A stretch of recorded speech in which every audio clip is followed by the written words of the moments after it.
अस्सलाम वालेकुम dear friends. बेटा नात का चौथा शेर निकाल लें।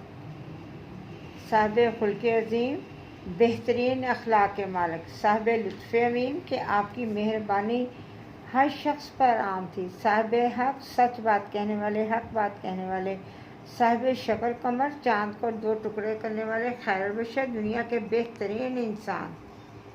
हज़रत पाक सल्लल्लाहु अलैहि वसल्लम की खूबियों का जिक्र किया है। इनमें सबसे पहले आपके अखलाक का जिक्र किया गया है। आपका इरशाद है कि मुझे आला अखलाक की तकमील के लिए भेजा गया।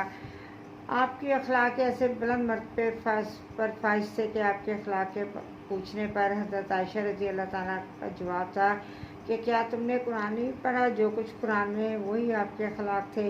अखलाक हुस्न का बेहतरीन नमूना आपकी ज़ात हर किसी पर मेहरबान थी, जिसमें अपने पराए मुसलमान गैर मुस्लिम की तमीज़ न थी। आप अपने जानी दुश्मनों की ख़ताएँ भी माफ़ कर दिया करते थे। आपकी रहमत का दर हर किसी के लिए खुला रहता था। आप सजदे में क्या, काफिरों ने आपके ऊपर ओजरी लाकर रख दी। काफ़ी देर तक आप सजदे में गए रहे, लेकिन फिर भी आपने उसको माफ़ कर दिया। जब आप जाते, एक यहूदी औरत आपके रास्ते में कांटे बिछाती, आपके ऊपर गंदगी फेंकती। 3 दिन तक जब वह नज़र नहीं आई, आप उसके घर तशरीफ़ ले गए उसका हाल पूछने के लिए, तो देखें किस तरह वो मुसलमान हो गई। आप हमेशा आपने सच का साथ दिया। आप खुद फरमाते हैं कि सिदक मेरा साथी है। इस तरह जब अबू जहल ने आपको कहा कि हमें कोई ऐसा मौजज़ा दिखाएं कि जिसके बाद हम इस्लाम ले आए, तो आपने चाँद की तरफ जब उंगली, शहादत की उंगली चाँद की तरफ की, तो चाँद 2 हिस्सों में तकसीम हो गया। एक हिस्सा ओहद के पहाड़ के इस तरफ, दूसरा हिस्सा ओहद के पहाड़ के उस तरफ गिर गया। लेकिन जब अल्लाह ताला ने अबू जहल के दिल में कुफर का ताला डाल दिया था, तो तब भी वो इस्लाम नहीं लाया। इस मोजे का जिक्र सूरत अल कमर में है। अगरचे इस मोजे के नतीजे में कुफार फिर भी सीधे राह पर नहीं आए, लेकिन ज़माने को आपकी हक़ानियत की गवाही मिल गई। बेटा इसका जो मिसाल है कि 1962 में चाँद गाड़ी जो है वो चाँद पर गई, और नील आर्मस्ट्रांग पहला शख्स था जिसने चाँद पर कदम रखा। जब उसने देखा आकर, उसने बताया कि जब कोई चीज़ टूट जाए हम उसको जोड़ते हैं तो दरार आ जाती है। चाँद के दरमियान में भी दरार है। देखिए 1400 साल बाद गवाही जो है वो काफिर गैर मुस्लिम भी दे रहे हैं। तो रसूल पाक के ऐसे कारनामा देखकर फिर भी जो है इस्लाम नहीं लाए। कारज़ार दहर में वजह ज़फ़र, वजह सकून, अरसा महशर में वजह दरगुजर, खैरुल बशर। कारज़ार जंग, कारज़ार दहर के जब लड़ाई का वक्त होता, कारज़ार दहर लड़ाई का जो है, वजह ज़फ़र कामयाबी की वजह, अरसा महशर, महशर क़यामत, क़यामत का दिन, दरगुजर माफ़ कर देने वाला।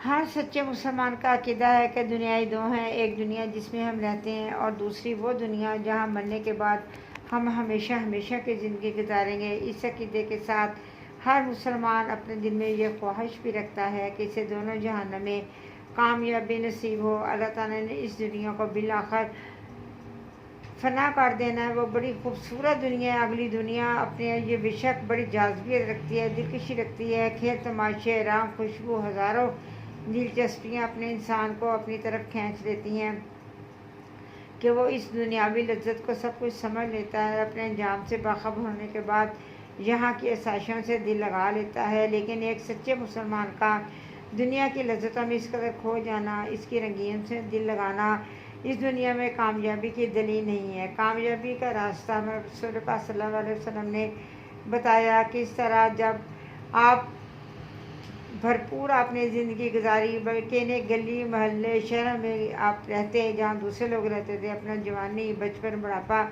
वहीं गुजारा। गल्ला बानी की, तिजारत की, इस्लामी तबलीग भी की और इस सिलसिले में तकलीफ़ें भी उठाईं, शादियाँ भी की, साहब औलाद भी हुए, जंगें भी लड़ी। आपके दोस्त, दुश्मन, अकीदतमंद सभी थे। खैरुल बशर सहाबा का नाम फरमाते हैं कि जब जंग बदर हुई, जंग ओहद हुई, जब भरपूर लड़ाई का वक्त आता तो हम रसूल पाक सल्लल्लाहु अलैहि वसल्लम के साए में पनाह लेते। उनकी वजह से हमारी हिम्मत और हौसला बंधा रहता। जब देखें अरसा महशर, जब क़यामत का दिन होगा, नफ्सा नफ्सी का आलम होगा, तमाम लोग जो है मटर के दानों की तरह उछलते फिरेंगे।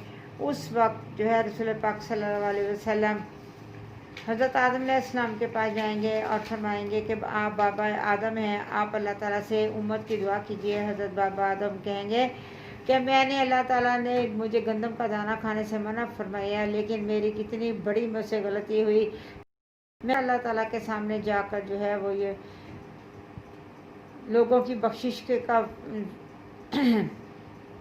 सवाल करूं। उसके बाद आप हज़रत मूसा अलैहिस्सलाम के पास जाएंगे। हज़रत मूसा अलैहिस्सलाम फरमाएंगे कि जब मैं दरिया नील में असा डाला, मैं दरिया नील में उतरा, फ़िरौन मेरे पीछे उतरा, लेकिन नील बंद हो गया। फ़िरौन ने जो है वो इस्लाम कबूल करने की कोशिश की, लेकिन मैंने उसके नज़रअंदाज कर दिया। अब मैं किस तरह अल्लाह ताला के हजूर जो है वो जाकर फरमाइश करूं।